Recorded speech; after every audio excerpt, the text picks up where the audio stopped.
Welcome to the Will Caminada podcast. I'm your host and guide, Will Caminada. This is a conversation episode where I bring a special guest to share with us their spiritual awakening journey and their expertise so that we can all be inspired, educated, and feel connected as one. Hello, beautiful soul. I'm so glad you're here. I'm grateful and honored that you chose to listen to the Will Caminada podcast. Today, I had the pleasure to talk to Vicki Howie, who is a chakra expert. She's the creator of innovative products like Chakra Boosters Healing Tattoos, the critically acclaimed healing album, Chakra Love, and interactive online courses such as Chakra Abundance and Tapping Through the Chakras. Vicki is also the author of The Key to the Chakras and Your Roadmap to Life Mastery. Discover the 7-year cycles that shape your life. And her latest creation is circlingspace.com, an online place where you can experience more authentic connection. I got to know Vicki's work through her YouTube channel. She posts every week a new video about the chakras. So if you are interested in that topic, I highly recommend that you subscribe to her channel. She's super knowledgeable when it comes to chakras and healing, and she's such a kind spirit. In this talk, we talked about the healing and the balancing of the 7 main chakras, the polarities of each chakra, grief, the opening of the heart, and a lot more. And we talked about some of her wonderful projects and products. I hope that you enjoy the show, and if you do, please subscribe to this podcast in whatever platform you listen to this or you watch this. Leave a comment or a review and share this episode with your friends. Enjoy it. Hi, Vicki. Thank you so much for being here on the podcast. Thanks for having me, Will. I just noticing our little matching Yes, I put it up. chakra. Thank you. Right. So just before we start our conversation, I wanted to share with the listeners and with you how I came across your YouTube channel, which is, by the way, amazing. So much information about chakras and spirituality. It's really amazing. I highly recommend.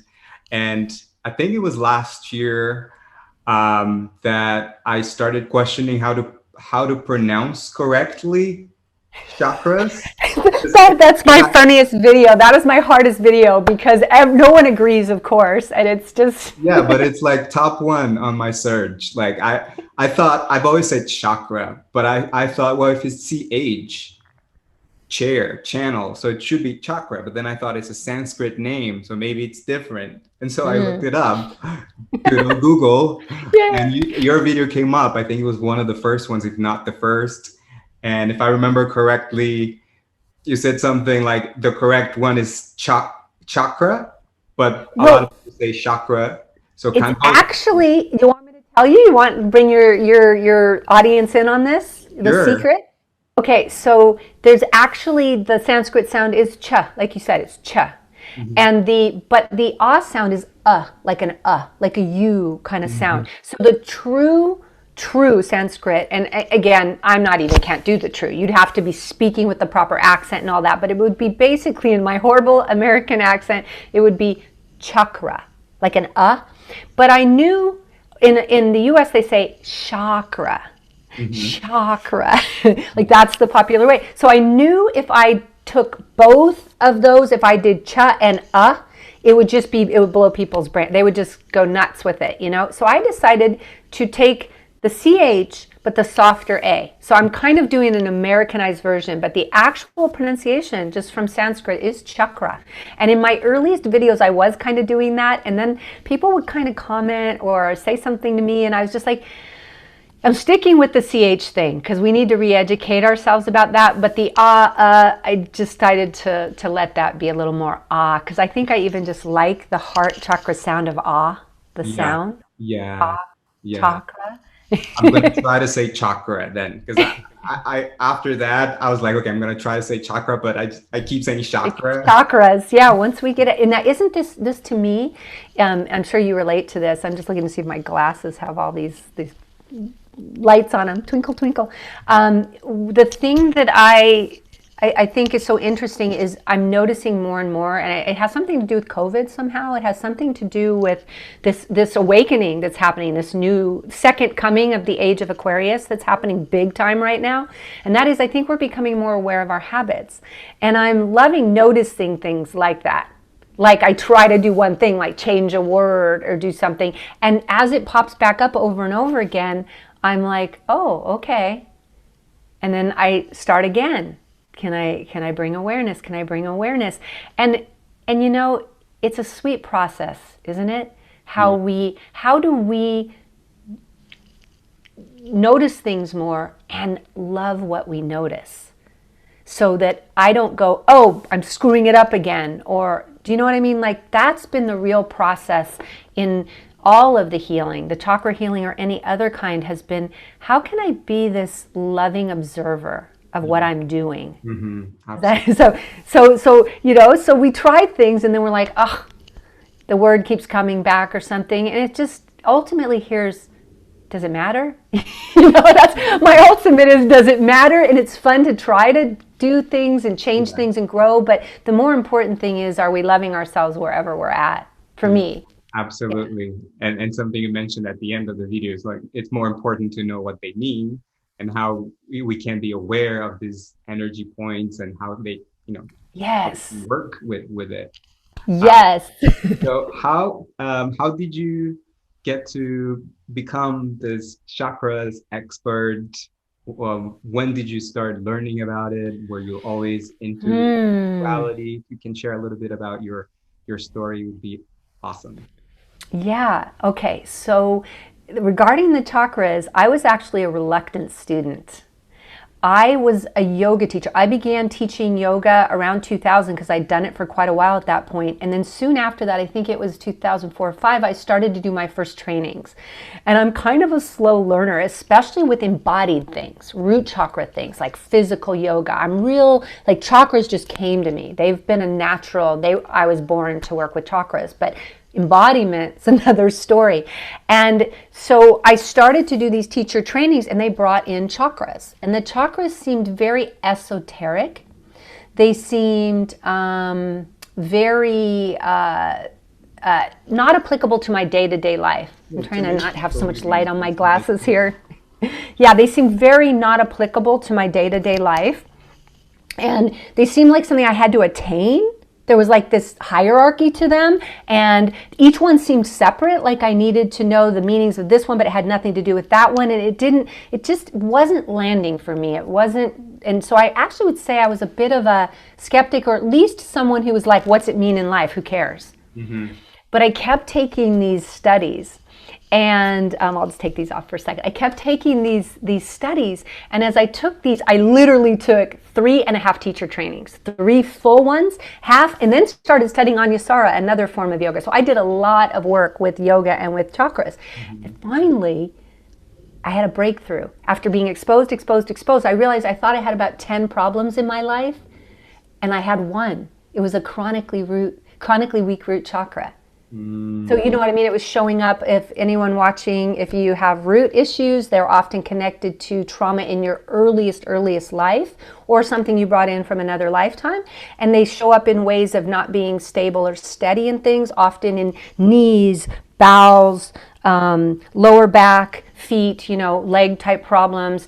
You move a lot. I was moving all the time. Money can be an issue. Career is an issue. And the biggest one, there's a tendency to feel anxiety. Because, you know, if you have a balloon and it doesn't have that thing they put on the balloon to make the helium balloon to make it stay, it's like that red balloon in that movie when I was a kid. There was the red balloon and the kids chasing it all over the place. You feel anxious. You don't have grounding. Mm-hmm. And so I just had all the symptoms of a weak root, because my mom it was a very traumatic childhood. My dad died when I was 1.5, and my mom was an alcoholic from that point on. So I had all the symptoms, And I thought they were just a bunch of random problems, but I began to realize it was all root.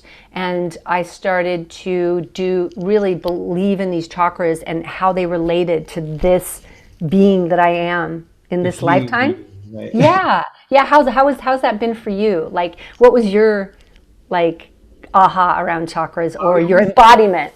Yeah, it was similar to yours. I did a yoga course too, and I knew about them, but I started looking more in depth, and actually feeling them. So I think There. it was a very, like you said, like I felt it in my body, and because I was doing yoga like 4 hours every day from Monday to Saturday, and I was in Thailand, and it was like a beautiful island, and I could really feel my heart opening. So it wasn't like I mean, I was prone to believe it anyway, but because I was feeling it in my body and I felt the emotions, Yeah. that's when I really started my relationship, my serious relationship with the chakras. But Yay. obviously, like you said, it's like an ongoing process of learning, and that's why I loved your YouTube channel so much, because you really go in depth, because there's so much, right, to talk about. Oh, A it's lot of endless. people think that it's a woo-woo thing, but it's actually a very practical thing. And I think when you become aware, Yay.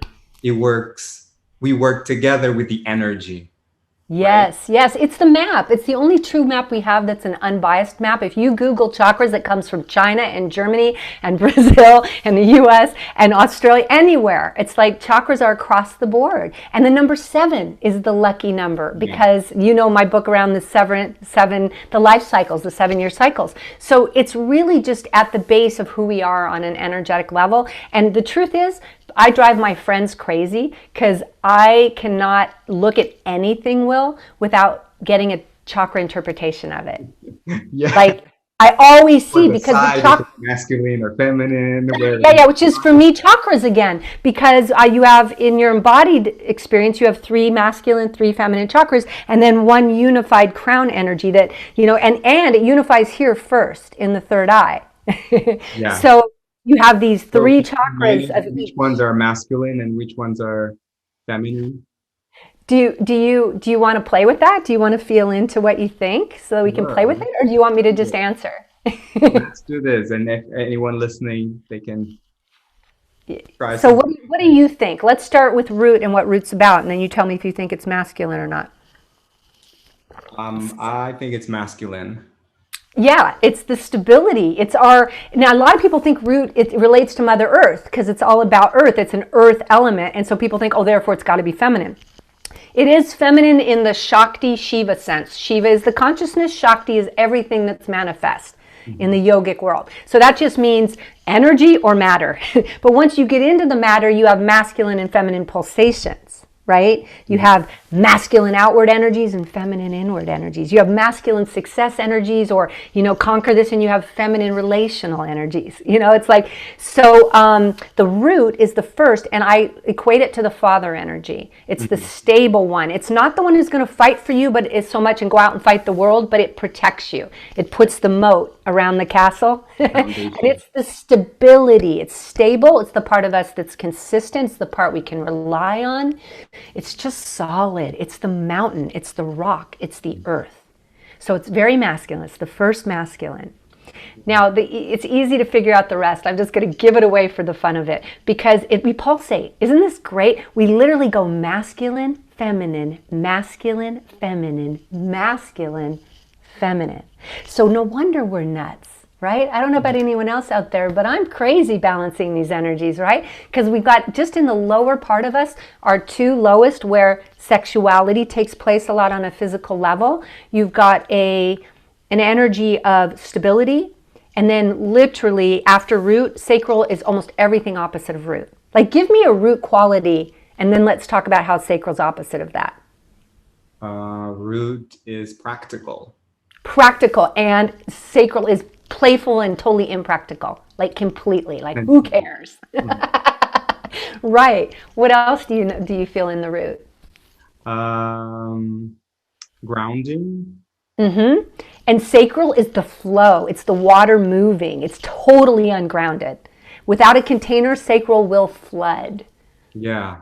And also, I think creative too. The sacred is creative, and the root is Yeah. more like The doing, right? root, The action. yeah, the root is routine.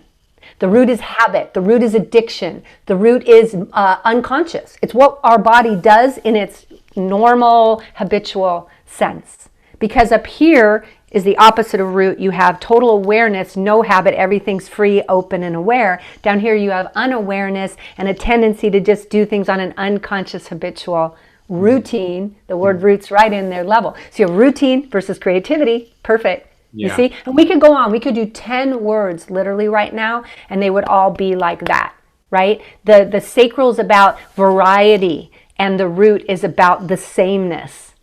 The root is about family and tribe and being in it, and the sacral is about going all over the place and being free and just flowing.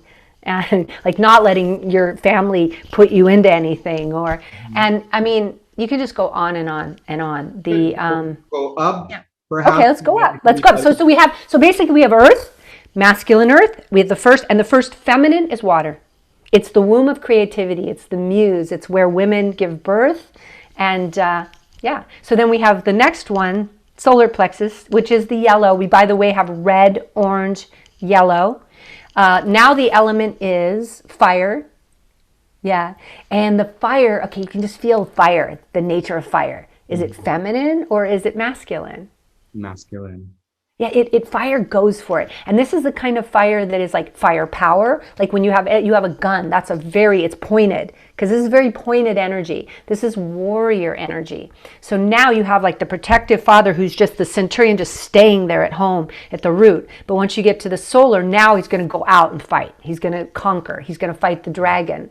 You know, I say he, but it can be a woman, right? A Joan of Arc would be a solar plexus energy. Right? So when I'm saying he, I'm just literally, it's an easy way to say the archetype of that masculine penetrative energy.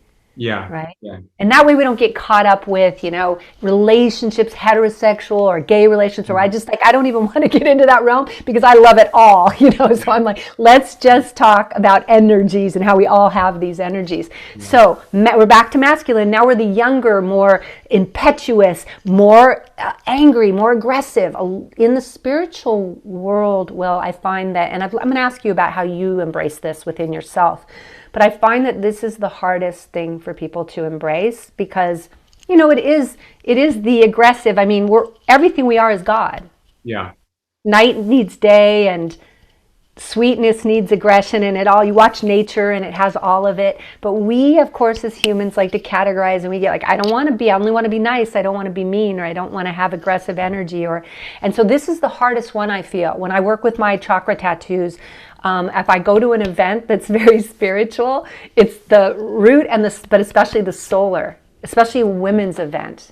And having confidence, right, in ourselves, and really believe that we can do things, we can manifest things, we can have a spiritual business, right? Yeah. Well, the root and the solar are very tied. So often what you'll do is you'll start the sentence talking about we can do it, and then it'll be business, which is root. Like they're very tied in. The masculine go together really well, and the feminine go together. Yeah. It's almost like when you have the women go off to the bathroom together or something. It's like they hang out together. And so, a lot of people put emphasis on the confidence, but it's all one energy. Feel into it. That energy of I'm going to go conquer the dragon. That's a courageous, confident, motivated, directed energy. Those are all words that are part of that. That's what I think before I'm going to the gym. Yes. Yeah. Like you have to do gym before you got to do some core before you go to the gym, because the core will light up your. Activate my solar plexus so that I'm motivated and I have this strength. Just before we move up to the heart, I have a question for you about the 3 lower chakras. Mm-hmm. When I learned about them a few years ago, there was this idea that most people, like the mass, are still operating mostly from these 3 lower chakras. Like you said, the root is unaware of the spiritual or even the heart. Mm-hmm. Do you think that we are shifting into the heart up, or we're still most mostly as a collective, we're still operating in the lower chakras. Well, I'm the opposite. I have I do something called the chakra abundance types because I found that I couldn't do the law of attraction because I'm actually an upper chakra type and more of the world are the lower chakras trying to move up and I was actually the upper moving down. So I basically identify 3 types. So if your listeners want to find out what type they are, they could go to chakraabundance.com. I have an audio there and it talks about this because we're not going to be able to get into detail. But basically I look at people that are more predominant in their upper chakras, more predominant in their lower chakras, or what I call split. I call them big souls sometimes, which means they're bouncing. Their worlds are like separate. I can't bring my spirituality too much into my secular world or vice versa, but I have both. And I tend to go up into elation and then down into depression and up into elation and down in, it's that back and forth. I do believe still, of course, the world is more in the lower chakras because this is a 3D world. But we have been for 200 years we've had these earth sign cycles around it's basically astrologically now we're opening up. Everything is opening up. I'm sure your listeners can feel it. We're moving into the second wave now of the dawning of the age of Aquarius, which is, so I think it's just like popping open right now. And how do we learn as humans? Through contrast. So I think this whole Saturn, Capricorn last year and even Saturn last year and now Saturn this year, all of this COVID and controls and lockdowns and is what's causing just more contrast to this awareness that energy itself is unlimited. Mm-hmm. And that we are expansive beings. It's just like we learn so much through contrast. So it's a tough question right now, Will, because I think we're in a big turning point. And I do think there is something I do want to add, and probably a lot of your audience can relate to this. There is a group of people, I certainly fall in that category. I'm not sure where you put yourself, but what I would call upper chakra dominant. So it's instead of like being born into the body, forgetting our connection to the divine, and then growing up like a tree from the roots, we come in with more connection to that other realm than to this. Like for me, I came into a very traumatic realm. So what often happens is we come into trauma here so we don't fully embody.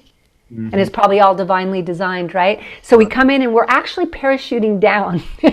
We're more connected to that. And you see this with indigo children. You see it with autistic children. You see it with, there's all kinds of words that they're using now. Kids prodigies, kids that come in. And we're seeing a lot of this where they're just coming in with knowing. Or I'm seeing a lot of kids in their 20s now, aren't you? That are just so like already so aware. And I'm like blown away. So I believe while there's 3 things happening. Yes, we still are a lot here, and we're trying to break that up with all this overemphasis of the earth right now, of COVID, of physical things, so that we can really, what is true for us? What is? Then there is all this age of Aquarius energy that's gigantic. Right now, that is completely, the great conjunction that we had in December was all about just a reboot. And it was a reboot into now air signs. So we're moving up. So it literally went from earth to air, which air is heart, and air is consciousness, and air is freedom and flight, like birds. Yeah. So we're in this huge change right now, and we're at a choice point, each and every one of us. Yeah. And at the same time, I also want to recognize if you're watching this, this might not be true of you in this lifetime. You may have come in like I did as an upper chakra type. As I describe those, how do you consider yourself, Will? Do you? Yeah, definitely more upper chakras. And when I became aware of them, it was really, like you said, like coming down instead of like growing from the roots up. Yeah. But I personally feel that, the heart is really like the portal to the upper chakras and to the 5th dimensional consciousness. I mean, a lot of people are talking about the 5D consciousness. I talk a lot about 5D consciousness, but it's really the heart, right? The 5D is linked to the heart. And I believe that the heart is really this place where we are right now, even though we're going through a difficult time, but like you said, it's divinely, it's in divine order for the Yeah. expansion of the consciousness and for the expansion of the heart, so that we can move and shift into higher dimensions of consciousness. What? Feels true. As you say that, can I share with you just a little thing that's coming to me around that is that, well, first of all, this is our essence, right? Because we have 7 chakras. The heart is the middle one, and it's like our crown in flesh. It's like the closest thing we have to spirit in the body. Right. It brings us, when we're in balance, a lot of people think, oh, I have to be nice, I have to be good for my heart. No, just get all your chakras in balance and your heart will sing. Because that is your own balance point. Your essence is love. You don't have to try to be love. You already are love. Just be all that you are, and your love will shine out. And what I experienced it with, I did on YouTube. I don't know if you saw my video around COVID, coronavirus, because when it first came out, we were calling it coronavirus, because I did it way back in, I don't know, March or April of 2020. It's really a good one to watch, and about the lessons. It was teaching us chakra lessons for each chakra. How am I going to approach this COVID situation? And one of the things I talked about was the numerology of COVID, which is very crown and heart. And the year itself, 2020, is a heart year, wow. 2020. And along with feminine, because 2 is feminine, but they add up to heart, 2 and 2, 2020. And then you have this year, of course, the heart's a gateway, because this year is moving from COVID. Everything's related to COVID, right? It has to be. Like, that was the big restart of like, whoa. And it's a 5-year. So chakra-wise, it's exactly what you're saying. COVID was the 4-year. It was prepping us to realize how important love is, how important connection is. The whole of COVID, I created circlingspace.com. I was just developing it before I even knew. I started it before we got separated and before lockdowns happened. But the entire year I was working on this circlingspace.com where we could go and connect at a deeper, more authentic level. And now this year we're here. 2021, we're in the throat, we're in the 5. And it's interesting because this year all of a sudden we have Uranus, and it's still freedom. It's a freedom energy. And it's so interesting because we're all feeling the lack of freedom. But again, what teaches you freedom? The lack of freedom. Mm-hmm. Right? So we're all feeling this, I want out, I want expression, I want expansion. At least I am. I can't speak for everyone, but I talk with a lot of people who feel this. How about you? Yeah, what's coming to my mind as you speak too is the idea of oneness, which is heart. Is like we are one. Mm-hmm. We are living the illusion of the separation, and now because we're forced to be apart, we're forced to not have a physical connection, then we're actually understanding, oh, we are connected. We need each other. I have a challenge for you in something you just said. This is the tantric in me. Bring it on. Okay, I heard you say we're living in the illusion of separation. I want to throw something out to you. What if we are as separated as we are one? What if they are all one part of God? And it's not an illusion. We are separate and we are all one. Mm-hmm. Mm-hmm. Yeah. Because the truth is, you are over there, separate from me. And one of my joys is that you are. One of the joys is that we are one, and you are completely a unique being with unique DNA. And so it's so funny because our logical language, and I get it, I totally get it. And that's why I'm playing with you a little so that your audience can also feel into how language makes us dual. We call it dual in the classical world, right? And then we get into dual, we get into good and bad, we get into right and wrong, we get into enemy or friend, but non-dual reality, which is what everything I do is based on, even though I still live in a dual society, so I still get caught in this stuff. But I am truly in my heart so longing to see things and feel things in a more non-dual way, which means that it's all true at once. Logic doesn't understand it. Yeah.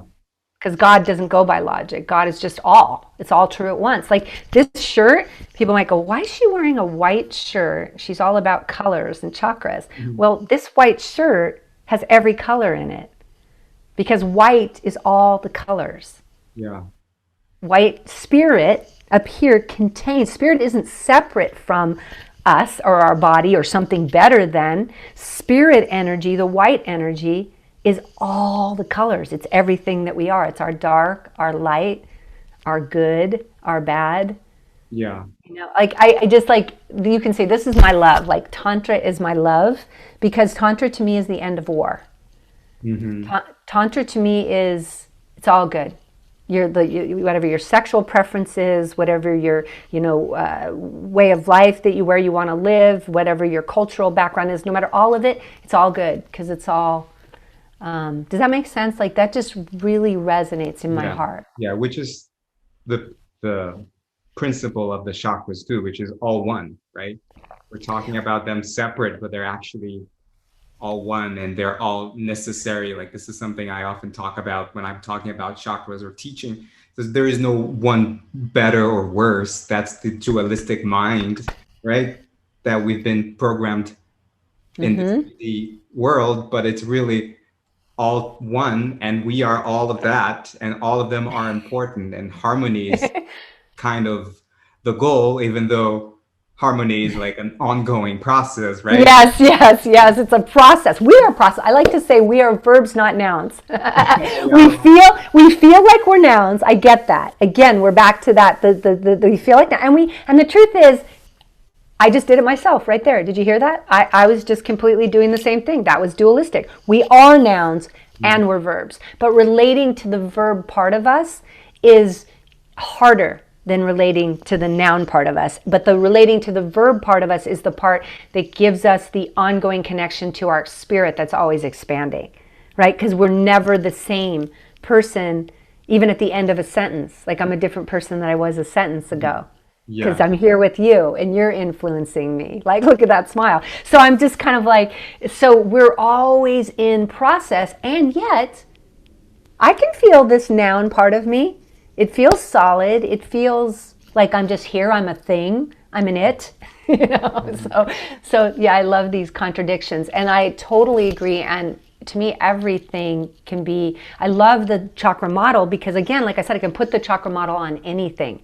It's dense on the bottom. It's light on the top. So we should, I guess, keep going. So we finish the Yeah, we chakras, or were everyone will be. on the throat, right? Yeah, so no, I don't think we gave any justice to the heart. We just stopped right Oh, before the heart. So the heart is the middle feminine. There's three masculine, three feminine. The heart is the mother energy. So I like archetypes. I think it helps. Like this, it's air. It's easy breezy. It makes life easy. It accepts. It loves what is. It loves doesn't try to unconditionally. fight. What? Loves unconditionally. Loves unconditionally. And you know what's interesting? I want to talk about that just for a second. I just feel a need to talk about that. That, it's good to love unconditionally, but it's okay to love with conditions. Because the root chakra has a lot of conditions. We need boundaries. We can love unconditionally, but it's okay to have conditions in your life. For instance, in relationship, you want flow. You want back and forth. If you're doing everything unconditionally and your partner's doing nothing back, that's a recipe for disaster for your physical being. Yeah. Can you feel that? So I really, when I get into these A lot of places, empaths can feel that too. yes, and I'm feeling right now really tender. I'm feeling the empaths in your audience, and I'm just wanting to hold and go, look, you're allowed to have boundaries. Go ahead, love and forgive. That's beautiful because forgiving clears your field. But then create a boundary. You're not meant to exchange your energy with every single person. And that goes back again to, we are connected to everyone, but we're here to have particular physical experiences in this body and with certain people. That's why when we get married, we love someone or something, or even just be with someone, it's not just everyone, it's that person. And they want us to love them conditionally, in the sense of they want us to love them for who they are. Yeah. I mean, think about it. If we truly just loved unconditionally, if all our partners were unconditional, it wouldn't matter which partner we had. Yeah. Wouldn't matter. Forget. Why do you care what partner you have? But I'm asking people to go ahead and embrace the side of you, the solar plexus part that has preferences, that can actually acknowledge what you do and don't like. That's part of the joy of this life. And that's And why I love, sorry to interrupt, but yeah, go I for love it. the heart so much, because what you're saying resonates so much, because it's like it's loving with all your heart, but not just up here and it's just like love and light and forgiveness, but also the lower ones which help you set boundaries, Yes. right? Yes. Well, because this body is conditional. It is in the 3D world. So if you don't want to be what we call spiritually bypassing and you want to live in this body, and that's part of what's happening right now, it's the feminine is more embodiment. A lot of people think the feminine is just like all this flowy. It's also just more embodiment. If you want to live in more embodiment, and I believe you me, I've spent most of my life disembodied. That's the last 12 years have been all about owning my root. I have lots of root chakra videos on my channel, a lot of grounding stuff. And it's if you want to live here, you need boundaries. You need yes, no. Just yes and no. And we're in a 3D world. We can't do everything. So a yes, a no gives us room to say yes to something else. Yeah. Right? If you say yes to everything, it's a recipe for disaster. It's a breakdown in the body. But spiritually, we can. So there is a difference between checking your field. What I like to do, Will, is I check my field to see, am I holding anything against myself, against others? That I don't want. Yeah. But that doesn't mean that I can't do work and let go of some experience I had with myself or with someone else, and then make a decision to not do a particular thing in my life because of that. That's the follow-up. That's actually the lower chakra equivalent. I love the way you just worded it a moment ago. That would be the lower chakra equivalent of the upper chakra work of forgiveness. I forgive and I close or move this door because that makes my environment feel more self-loving and more safe. You love from afar. Well, yeah, I mean, you could, or it could be closer and you have different rules or boundaries. It has so many different ways that it looks, because a lot of times the reason I'm saying that, I feel your heart, Will, I can really feel it. So I'm like, you don't mean it this way. When you say love from afar, you just mean like let it go. But a lot, what I see people do when they say love from afar is they're kidding themselves. Like they don't want to think they would ever be mad or hold anything. Mm-hmm. So they're kind of like, well, I'm okay with it. And you hear them talk and you're like, no, you're not. I can feel it in my body. You're not okay with it. And that kind of stuff for me, I think we're just ready to grow up from that now. We're ready to go, I'm a human being. Yeah. I'm a spiritual being, but I'm also a human being. And it's actually healthy. Like I'm wanting to just emphasize this, like it's healthy for me to say, that's not okay with me. I'm angry at this. I'm angry about this, or I'm unsettled with this, or no more of this. I'm going to put a boundary right here. And that is actually the 3D world's way. It's the equivalent of forgiveness, because if we keep putting ourselves in harm's way over and over again, our body has no safety, no place, nowhere to actually do self-love and forgiveness. Mm-hmm. Right? So yeah, so we're working our way up still. So the heart is the unconditional mother love, in the sense that a mother can have tough love. She's going to say, this is a good example. She's going to say, don't you ever get near that stove. Don't you, and she might be even like, she might be so scared that she scares her child a little bit or something. I'm not saying that's the right way to go, but I'm saying it's coming from protection. It's coming from love. It's coming from, I'm here to protect you. I'm here to be your mama bear, and I'm here to love you through everything. Yeah. And so this is the part where this is just our essence, and it just spreads out. It's what connects us to others, and it's air, it's green. It's also rose. Pink is the secondary color. That's where you get Valentine's and all that. And rose quartz is a great heart stone. And then we go up to... Just let me ask you one quick question about the heart. So you were mentioning about grieving or holding a grudge or not being able to forgive. Is this blocks the heart? Is this where we hold this grief or grudge or unforgiveness? Interesting. Such a great question, Will. I have to answer two different things, because grief is very different. So let's put grief aside for a second, because I want to speak on grief. Grief is huge.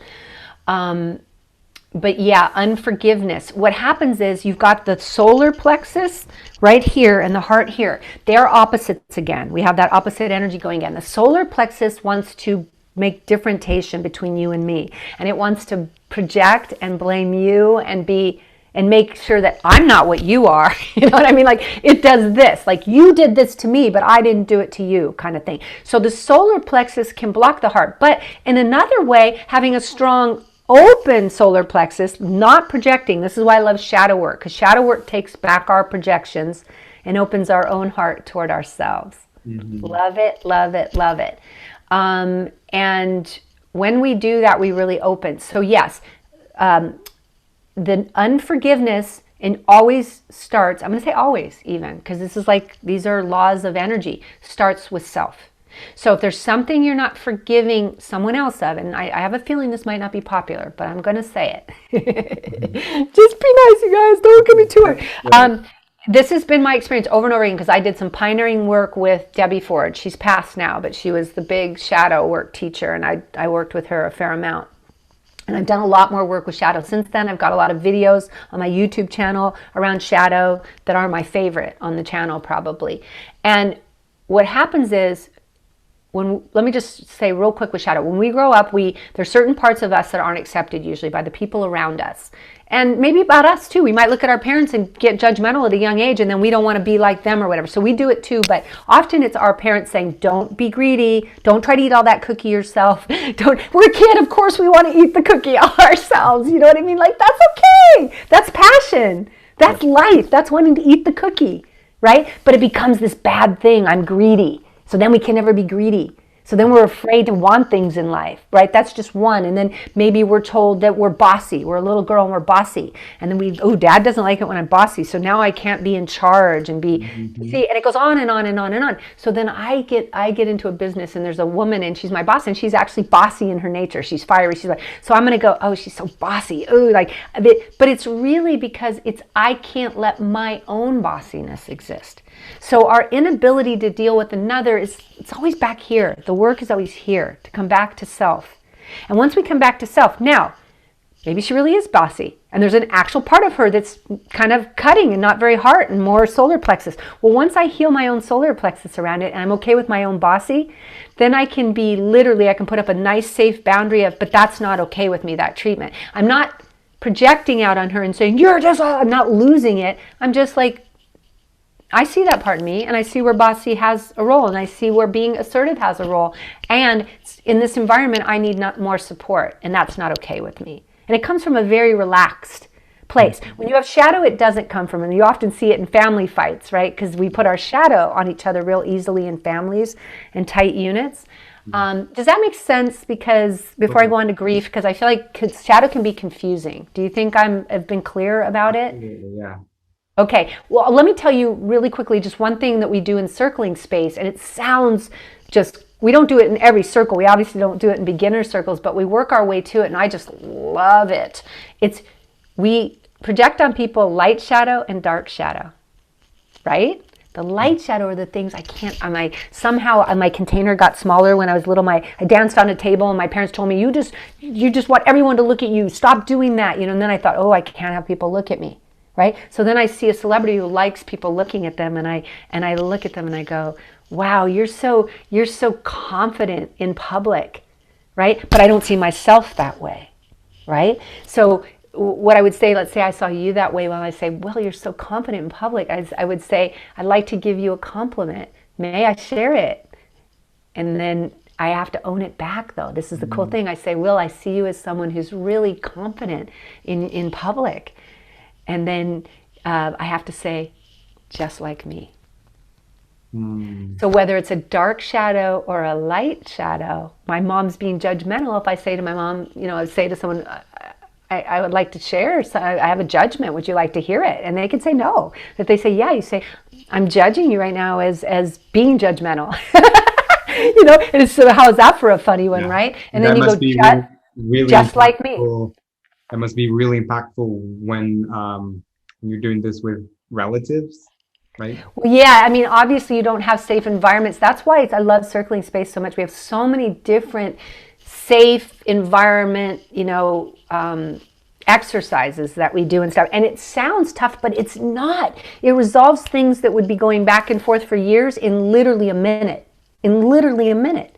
Because if I'm holding any judgment of you, first of all, I would normally never tell you. So the fact that I might offer it and then you take it and then you can then see it's mine. It's not yours, it's mine. You may or may not be having that, right? But it's mine first and foremost. And so I share it with you and then I say, just like me. So it literally loops around and comes right back to me where it belongs, and I get to have it land where it belongs, right? It's just such a beautiful process. And then you just say thank you for sharing, and I say thank you for listening. and it's like, would you recommend starting this exercise with a friend that you trust before you get to your partner? Or yeah, no, you wouldn't share with your partner unless you both read about it and talked about it and decided to do it in an exercise format, right? But you'd be amazed how it sounds so dangerous, but it's actually not when you stick with the format, because the format's actually owning it back. Can you feel that? Like when I say just like me, I'm owning it back. So it's just literally clears the projection. It's a mirror. Yeah, but we're owning the mirror, because usually we don't. And that's the difference. That's the freedom part. And then the thing I wanted to say, but that's what circling space exists for. We come and it's a totally safe place to play these exercise games, and it works gangbusters. It's just amazing. And I'll leave the links in the show's notes. Okay, great. Yeah, I would love to invite people to come play there. So the other thing is grief. We as a culture, to me, grief is one of the deepest ways to unlock your sacred heart. But because we don't deal with, we as a culture have been taught to like avoid grief, that it's not okay to feel grief. Grief is literally your deepest experience of your sacred heart in the physical form. It's the soulful part of you that's timeless, being bound in this world and losing a person, a thing, a job, some people a body part, whatever we lose that we're grieving over. It's the cross point between our unlimited soul and the limits of this physical world. I'm scared to death should they ever come up with immortality, like these people that are looking for it. I'm like, the biggest gift we have in this world is that it isn't immortal, that we are immortal beings in a time-bound world.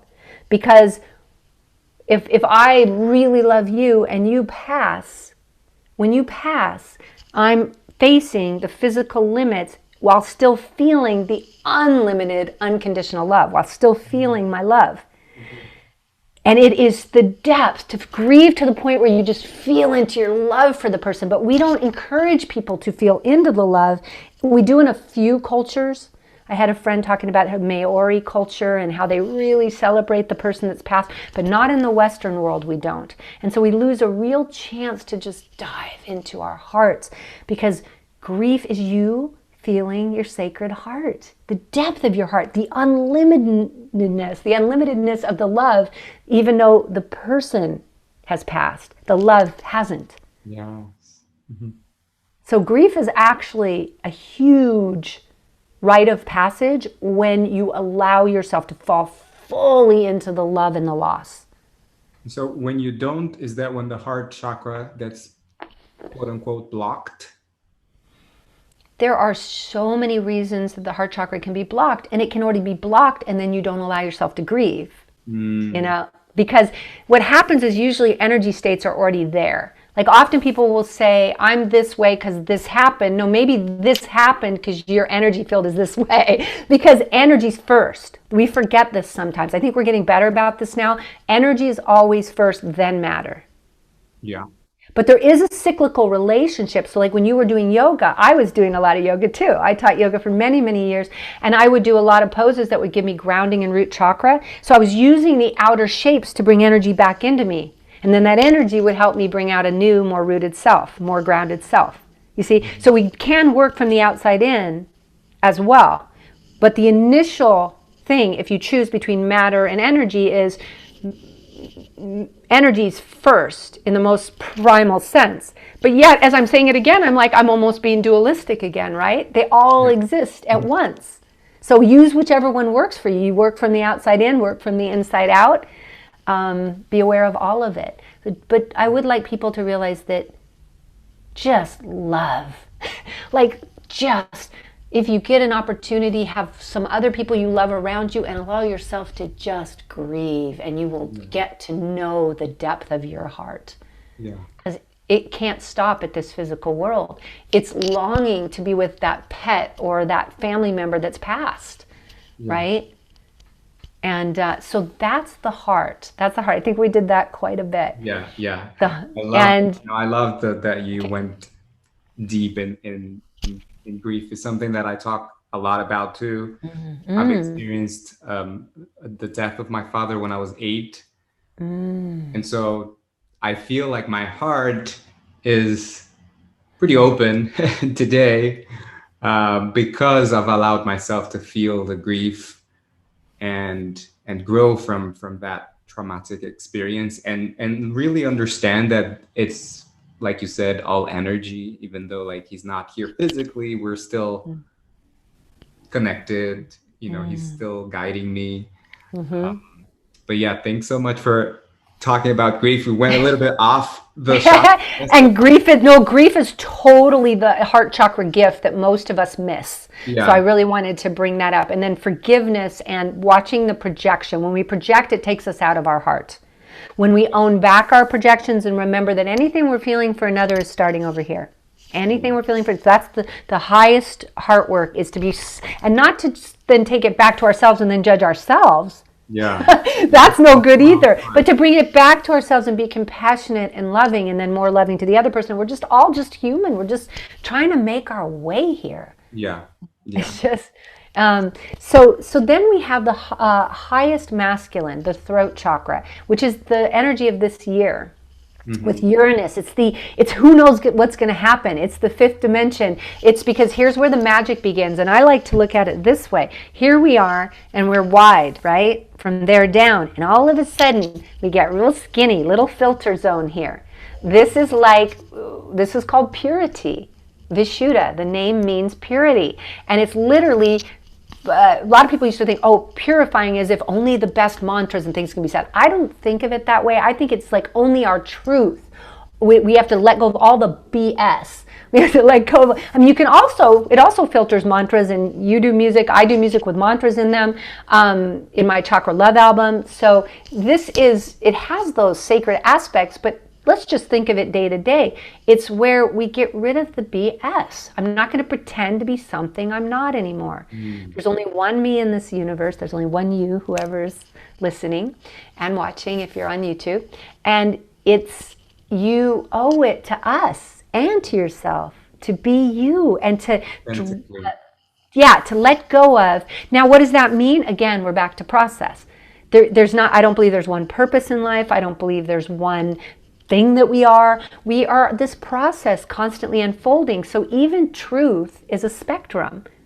Personal truth is not a toggle. You're telling the truth or you're not. It's rather, how deep can I be, and how many layers of facade that I've put on can I let go of? And depending on our past, depending on why we had to put those blankets on ourselves, like I've had to put on a lot. So it's been a delicate process of taking those back off. And sometimes it's easier than other times to be more me, what I feel is really me. Unapologetically you. Yeah, unapologetically. And is it also related to creativity and expressing yourself, like I said, most authentically, or your art? Whatever your art means, doesn't necessarily have to be art, but create. I get exactly. I mean, we're doing art all the time. Your life is your number one piece of art. You're making choices every moment. If you're listening to this, you've had a choice to listen to this. That in itself is a stroke on the canvas, because everything influences us. Yes, the sacral, which is our creative chakra, it's the womb chakra where everything incubates and then is born out, is very related to the throat. They're very much together. And it's like, this is when, to me, the sacral is more when we're playing with the crayons and the stuff. And then as we do more and more with ourselves and get to know ourselves, this is where it becomes mastery in the throat. The highest masculine. And the throat is masculine and the sacral is feminine. right? So yes, and this is where the mastery begins, because this is like, if we're willing, for instance, here's a sacral and root again. If you're all sacral, you're going to be art, but you're going to be a dilettante. Mm-hmm. Why? Because no consistency, and you'll start one thing and try to change to something else, and then to something else, and then to something else. But if you bring in some nice balancing root chakra with the sacral, because those are the two opposites, now you're going to take your art into mastery, because this is going to have you like stay with one particular form of art, like painting or whatever, long enough and consistently enough to master it. You feel the root chakra is the chakra that in mastery, it's where the mastery begins, and then it eventually comes up we share it with the world out of the throat, the highest masculine. And hopefully, the more we do things, I think the more easy it is to drop into what's authentic for us. I noticed that for myself. If I like just free associate right, the more I do that, the more the flow becomes me. Yeah. Does that make sense? Yeah. So I really recommend repetition, for the sake of even creativity. It's very interesting, but we often think of them again as combating almost. Yeah. And something else that I was thinking too is because we were talking about the heart loving but setting boundaries, and I guess the throat is really where we find that place where we are able to set boundaries or not. So how is the throat chakra related to your ability to say your boundaries, to say this is... Ooh, I really love this, Will. But when you were saying that, I was like, I've never had that question exactly that way. And I was feeling into it. And what I got as you were speaking was actually, to me, boundaries are the trifecta of the masculine. So it's actually going to come out where you said, out here in the throat, if it's a verbal or written boundary, and it usually is. We're usually expressing somewhere in here. Even if we paint something as an expression, it's still coming from the throat. So our expression of it comes from here. Our awareness of our right to have boundaries, which is, I know this because I grew up without root pretty much, is in the root chakra. The right that we even exist, we're in a body, we're an individual, and we are allowed to have boundaries. That's in the root. In the solar plexus, we get the fire, the confidence, and the strength to stand up for it. To fight for it on a certain level. But really what it is like, it's fighting, meaning strong energy in. It's like standing for it, not fighting. Yeah. And sometimes you do. Sometimes you have to actually outwardly, but usually it's just a standing for it. But that's a solar plexus, warrior, fiery kind of energy. And then this is just a way of expressing it with honor and elegance. It's not about making the other wrong. It's not about making yourself wrong. It's just, these are my boundaries. This is okay, and this isn't. It's like honoring. I just get this, my whole body, you can see my body language just gets up when I say that. And so it's really a trifecta. We could probably throw the awareness of the feminine chakras in there too, but it's definitely, boundaries are the trifecta of the masculine chakras. It takes the root, the solar plexus, and the throat chakra all working in tandem well to be. What's coming from me, this must be your audience, I just want to show you the artistry of boundaries. The artistry, where it isn't because boundaries can easily be just a projection. Just no, I don't want any part of that. You know what I mean? Like, it can be very immature, but mature boundaries are one of the most beautiful things for me to witness in myself or in another. And when someone else even does it to me, like they want better boundaries with me, I just have respect for it. I'm like, wow, that was beautiful the way you shared that. Great. Yeah. Does that answer the question? Absolutely. Thank you. Okay. And so let's move up to the third eye, or brow, right? Yeah. I say both. It just depends on the book. The third eye chakra, the ajna, which means command center. It's the highest feminine. It's, the feminine chakras are interesting because they relate to the triad of the feminine archetypes of the young maiden or the muse. Some make her the concubine or whatever, but it's usually the maiden, and then she will get flowered and will be fertile and all that. Then you have the mother in the heart, and then you have what they call the crone, which isn't my favorite term, but the wise woman in the third eye. And they build on each other. So up here is where we have the home of our intuition, home of our knowing, our imagination as well. In fact, this week I have on my YouTube channel the third eye inner child meditation, which is our 6-year-old child, because we're building the foundation of each chakra in the first 7 years of our life. Just, it's how it's set up. And the 6-year-old, if you ever ask a 6-year-old to share their inner world, you will get an earful, because they're so imaginative, and they're going to tell you about the fairies or about what they see in their room, or that, they're aware of the other realms, unless it's already been shut down. Once in a while it's shut down even before 6. But yeah, this is the place where we also have a love of beauty here.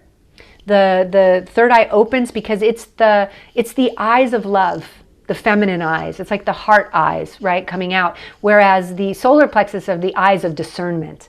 The typical male men looking eyes is more of a third chakra eye, a solar plexus eye. It's more of a discernment. I like that kind of woman, or I like, it's got that energy of yes, no, or I like, or that kind of man, whatever it is, but it's a discerning kind of eye. Versus this eye is an absolute, it's like in American Beauty when the paper bag is the movie American Beauty and the paper bag's blowing in the wind and he falls in love with the way it's moving in the wind. That's the third eye vision, where we see like the beauty in everything, even in a paper bag. It's just this opening. And this is where all our chakras come together here. Okay. Yeah. And then we have the crown, which is just the all, connects us like an umbilical cord to God, to unification. But the third eye is our first taste. So this is why the third eye is your best judgment place. So if you're like feeling in your solar plexus and you're taking things personally and you're like, which we can all get to. Yeah. I personally like to visualize having an elevator go up my chakras, and I will imagine, like if you even just imagine right now, like this elevator, because we can imagine just like that, and that steers the energy, but going from like the root, and then it comes up and it's at the solar plexus, and that's where we usually are when we're really in judgment or in me, I against them. And so you keep moving and you go up into your heart and you just feel things start to open, and then your throat and who you really are opens, and you come to the third eye, and it's like the top of a mountain. It's like you come out and you look at a really vast landscape. That's what I do when I visualize going up into my third eye. I imagine I'm in the top of a mountain and I'm seeing a higher perspective on whatever issue, whatever thing I'm looking at. Yeah. And I just come from a place of seeing everyone's perspective, and it changes everything for me, because that's the wisdom. This is your wisest judge, the third eye. Like somebody who had a really open third eye makes a good judge, because they feel things, they know things, they can think things, but they're also looking at all perspectives. It's the conjunction of all the chakras here. Beautiful. So it has a fairness to it, a beauty. Yeah. I get asked a lot how we can activate or open our third eye. What would you say to that question? I am all for debunking the idea that chakras have any difficulty whatsoever. Like literally the way you move energy is by imagining it. And you can even imagine it better by bringing your body in. So literally you could do this. You could literally do that and you're opening your third eye.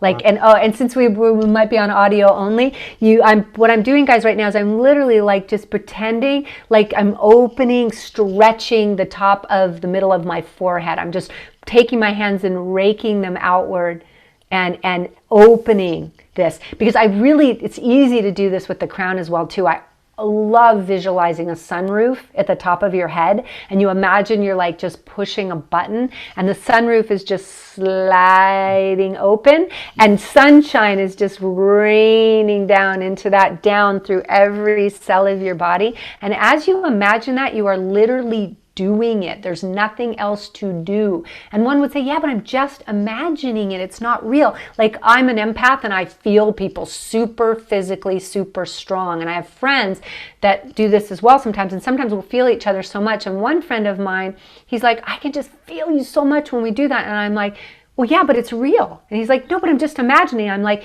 imagination is real on the 6th plane. Yeah. It's real. It Everybody exists. can do it, right? Yes, we can all do it. It's super simple. You working with your chakras just is such an opening to this realm I believe we're in touch with when we're children. But what happens, in my opinion, is a lot of people have made chakras really esoteric, really, I call it chakraism, like that the upper chakras are more important. There's like this snootiness about it, that I'm enlightened, or like, oh, it's just, and it's not. It's just, we all have all these energies. We all have the rainbow. And depending on what happened to us in childhood or past lives or whatever, certain rooms in that let's call it that big skyscraper, almost like a tower, right? Certain rooms are more open than others. And it's just a matter of coming back and loving them like you would love all your children, and just imagining them opening and doing like you said, I think I have over 300 videos now on my YouTube channel. Wow. So I have series about everything. You can use food, you can use stones. I have animals. I love the animal series. Like, what animals? Because animals bring out the little kid in us, right? Kids love animals. So if I want more solar, I imagine a lion, right? Or I might imagine a shark. Or I might, like the animals really bring us immediately into these energies that are like, otters are very playful, and they're usually in the water, and they go in pairs all the time. So they're great for sacral, right?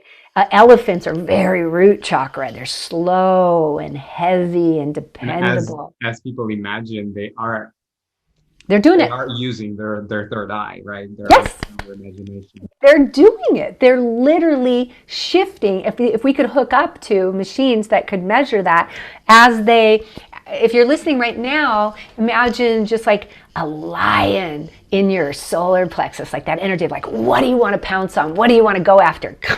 That action energy. And as soon as you imagine that, you've lit up that solar plexus. Yeah. Right? I, of course, have my tattoos that I created my solar plexus first, because I wanted to be able to act on making all the other. So I knew I was lacking confidence and action. So in short, I got a root chakra tattoo because I had that chronic root chakra problem. I got a real root chakra tattoo, and energy rushed down both legs, and my whole life changed. And I was like, wow, I can... Real tattoo. I got a real tattoo by a guy named Shiva, which means God, in Sedona, where I now have a home. But I didn't at the time. And he was a short African-American guy. He was just so cool. His name was Shiva. And he put the stencil on my body, on my tailbone. And literally energy just went down both legs. Wow. Which makes sense, because the work of Masaru Emoto tells us that words on water, and we're over half water, and this is exactly where that symbol belongs on the body, or where it resonates with. So it makes sense it would happen, but I wasn't sure it would, and it did. And once it did, I was like, oh, afterwards, my guides and me were both like, could make these into tattoos so people don't have to do the painful ones, or whatever. And so that's when I created first the solar, because the solar gives us the confidence. You brought this up earlier, the confidence to complete. I don't know if Chakra Boosters would exist, if I'd have all this YouTube channel and all these things, if I hadn't created that solar plexus one first. Tattoos for anyone who's watching this on YouTube. Oh, on the YouTube, I can show. I'm thinking to myself, do I have a solar right here? Because we have, this one's super popular. We've got the root, right? Or here, we'll do it without the shiny. Oh, it's still Beautiful. shiny. So they're called Chakra Boosters Healing Tattoos. This is what we keep talking about, the throat. Just put them like on the throat. Or that one goes on the throat. I'm wearing one on the throat right now, but I think it's about 2 days old, so it might be a little bit rough. Here's the solar plexus. See, what I did was I did these with my son. My son has Asperger's, and he's really good with graphics, and he's very detailed. And we ended up putting these. He was at the time 13, I believe, when he helped me with all these, but he was a real savant in graphics. And we took like the overall symbols, and we got what we felt was the really good size, the perfect size, not too big and not too small. And then we put the element on the outside, so you can see the fire pattern on it. On this one, you can see on the throat, you can see the frequency pattern. It's like a sound frequency almost all around it. And on the root, you've got earth. There's little squares, because squares are the symbol of foundation. and of Beautiful. root. So do you just put them, or you set an intention while you're putting them on? No intention necessary. I had a friend hypnotherapist who was worried he was going to like hypnotize, like it would be a placebo effect that he would hypnotize himself. So he wanted to try it, but he kept putting it off and putting it off. He had a heart chakra on his desk and he kept putting it off. And finally he told me, he said, this was years ago. He's from Denmark. And he said he finally put it on during Christmas season, when it was Christmas. He was really stressed, and he just felt calm. He just finally put it right on his chest, and he just felt so calm. And it wasn't until that night he was just going, "Why I'm so calm." And it wasn't until that night that he went to bed and he took off his shirt and he remembered that he had finally put it on, and that really changed his mindset about it, because he was very, I don't want to be hip. So no, it doesn't require, but you know what? It's all good. Like, use stones also at the same time. Use mantras, use intentions. Why not? But you don't need to. They work on their own. That's why I created them, because the body has a tendency to be unconscious. So this works with the unconscious. This works when we're sleeping. That's wonderful. That's such a great idea. That's great. And as usual, again, I'll leave the links in the show. Anyone who's interested in getting them through your website. Just before we move on, do you have anything else to say about the crown? The crown, what I like to get people to understand, for me, I'm teaching a new paradigm of the chakras. It's a non-chakraist paradigm. It doesn't think the uppers are better, and it says, look to see where you, would you like me to share a good test that I know of? There's the only good test that I know online. It's called Eclectic Energies. Have you ever taken that one, Will? No. Okay, I recommend it, to try it. It's the only written test. Now, if you have a really weak throat chakra, taking a written test might give you false results, right? Because you're not being authentic you're using the written language to take the test. But it is the only one that has the greatest potential for being very accurate. There are no other tests I found online. All the others are marketing ploys. They don't ask enough questions, and people come to me, clients, and I see the results are not correct. They're just not correct. But this one, eclecticenergies.com, I'm not related. They don't charge you anything. They don't even market to you. So this is not, and I'm not an affiliate or anything. I just really respect the guy, because he did it in like 5 languages, and it's an amazing test, and it's pretty accurate as long as your throat is pretty good. As long as you can take a written test. Basically, it's eclecticenergies.com, and you can see where you need to work. And do you have a lot of problem in your embodiment chakras, the lower ones? Are you very much in the spiritual world, but you're having trouble in the real world? Are you way in the real world and feeling very depressed, and you need to inspire yourself to move up?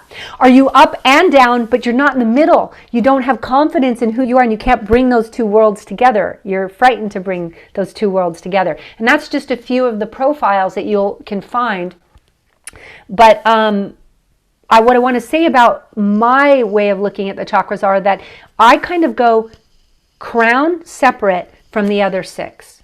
Crown is the unified, it's like your umbilical cord to the divine. It is your allness. It's when you know I'm never alone, or maybe I am, right? But when you have that feeling of I'm connected. I'm part of this whole web of life that goes on forever, right? Through time and through space. That's the crown, knowing that you're connected to everything. But these are embodied, so they're different. Yeah. These 6 have a pulsation to them, and 3 have a more feminine pulsation that is softer, more open, more relationally oriented, and more internal.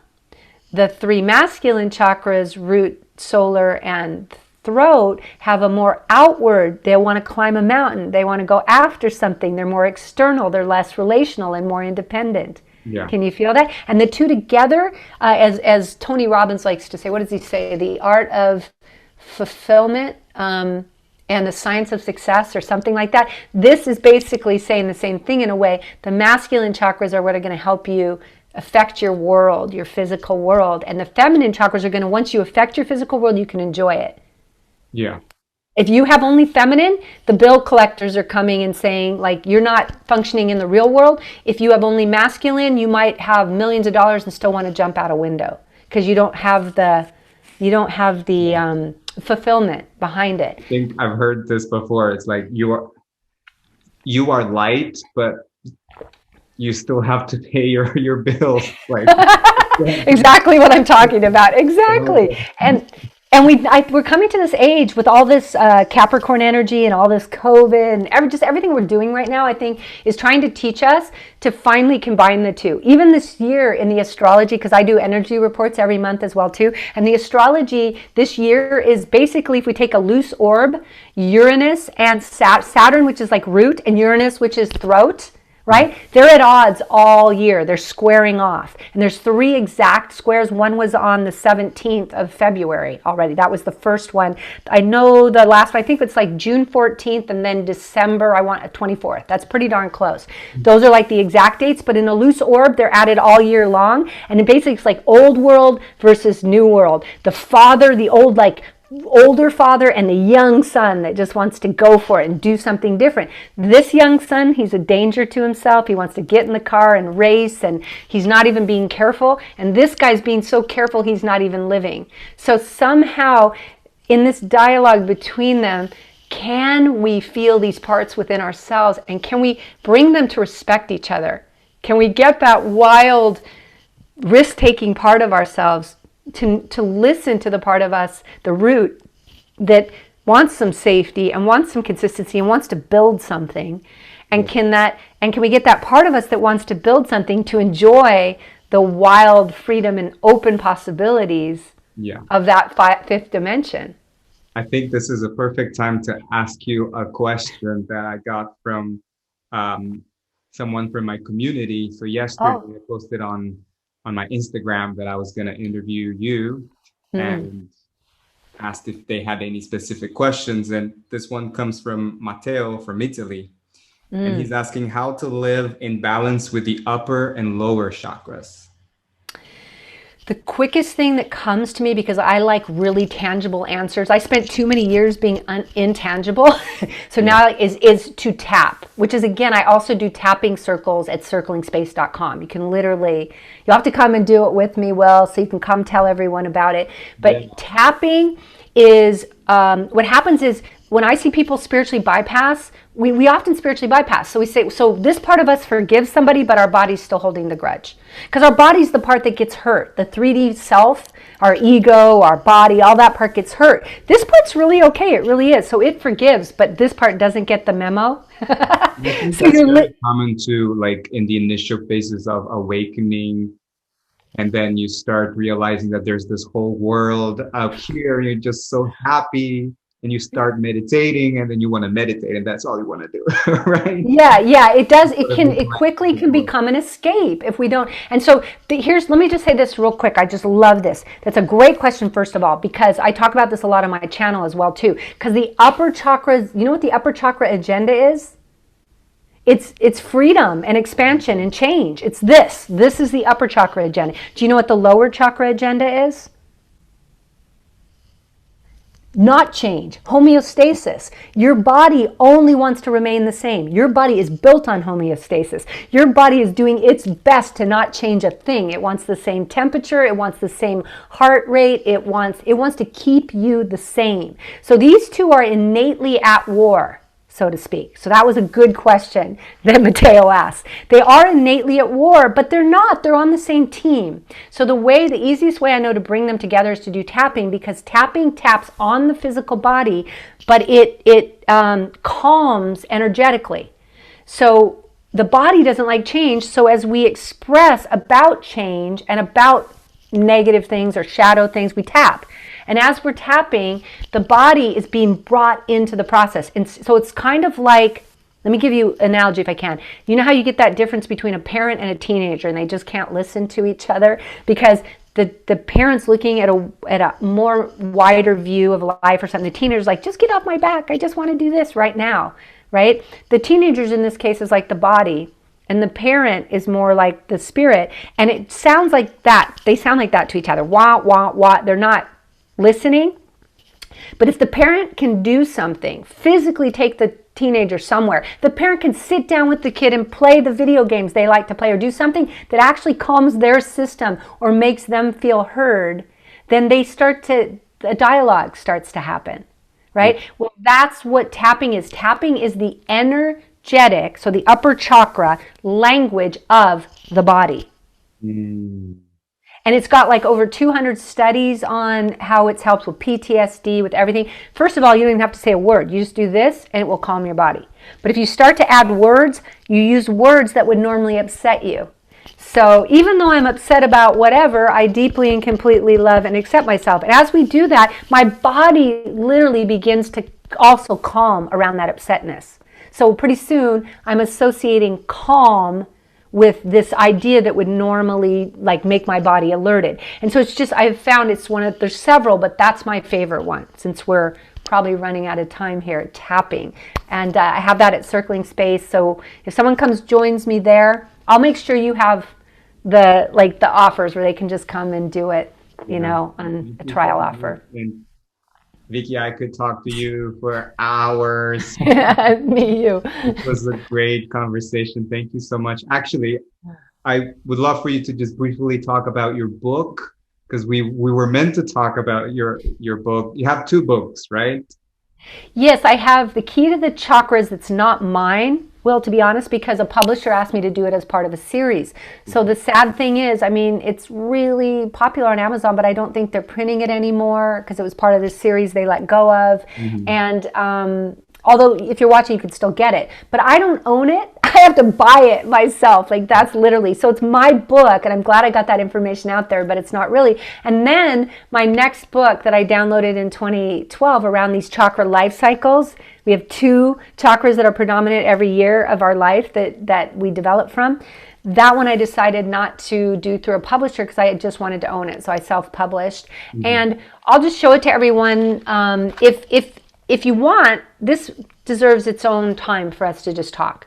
Yes. And you and I have so much overlap. Well, I'll come talk to you any day. We're meant to talk a little bit about the book, so we're going to have to do another one just to talk about it. But I want to say to everyone that I've read, and I think it's great. It's amazing.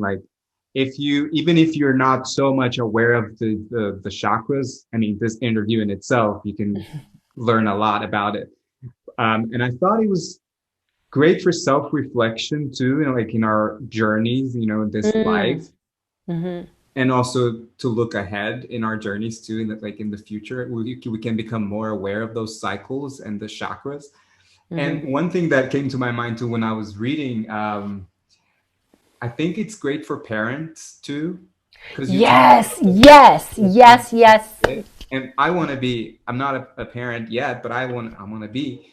Yay. Reading the 0 to 7, and I was just like, that's amazing, because then I can understand better my child. Yes, I want to just share one thing. I've helped, probably that's the one area, I'm glad you're bringing that. It's probably the one area I've helped parents more than any other area. Because when a child, we have 7 years of root chakra, then we have 7 years of the easygoing sacral. So root, they're right by your side. They want to be safe. They want to feel home, loved, everything. Then sacral, they go meet their friends and everything, but they're really lovey-dovey, easygoing because it's water and it's feminine.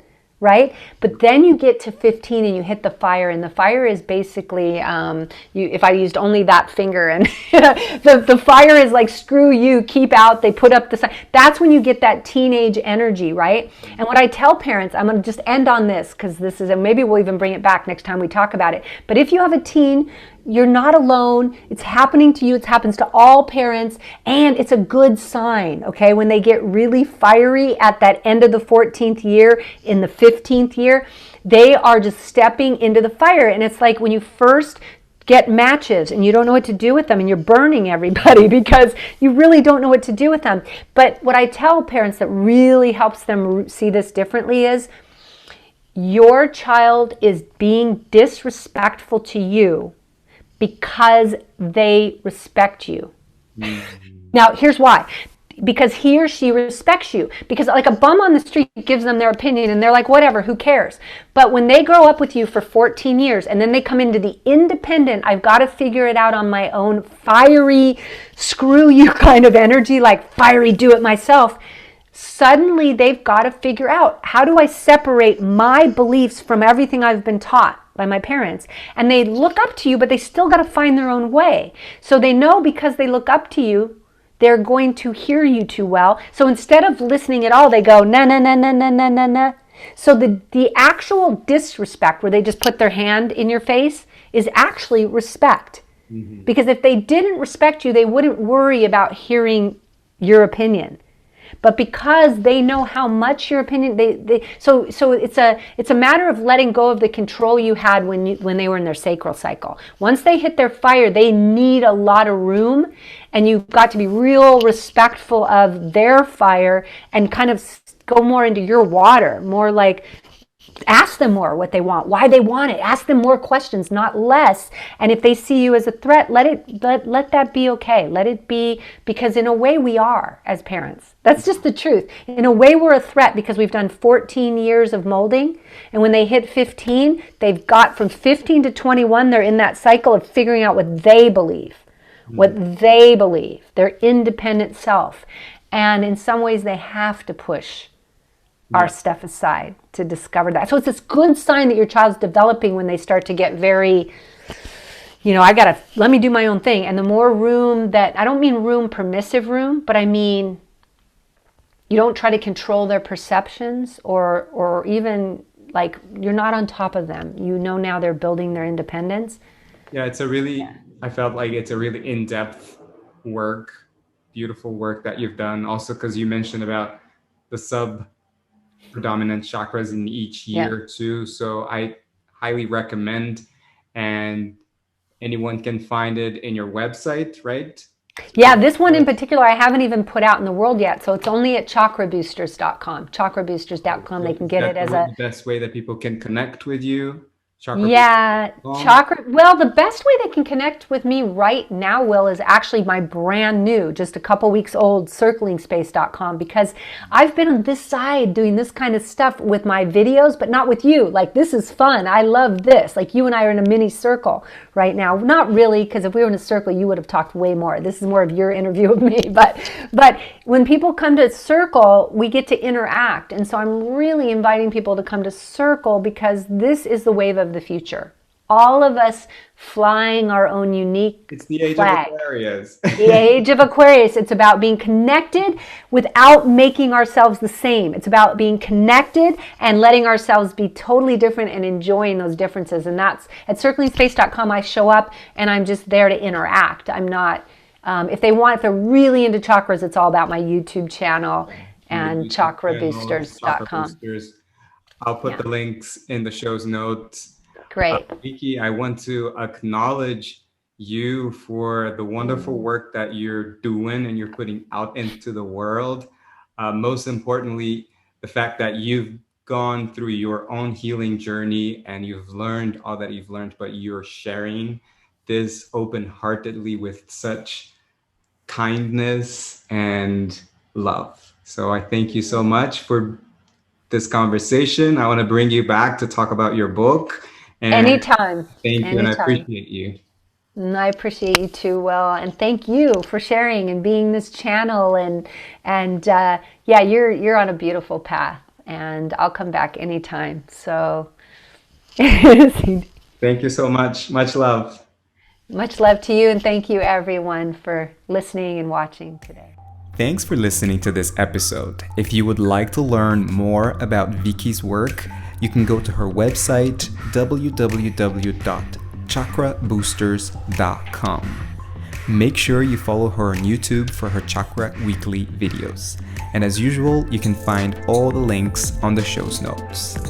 And once again, if this has brought you value, please subscribe to my podcast and take a screenshot of it, share it to your Instagram story, and be sure to tag me and Vicki so that we know that it's brought you value and your friends might benefit from this episode too. As always, keep shining your light, keep your heart open, and let love lead the way. I love you. See you in the next episode.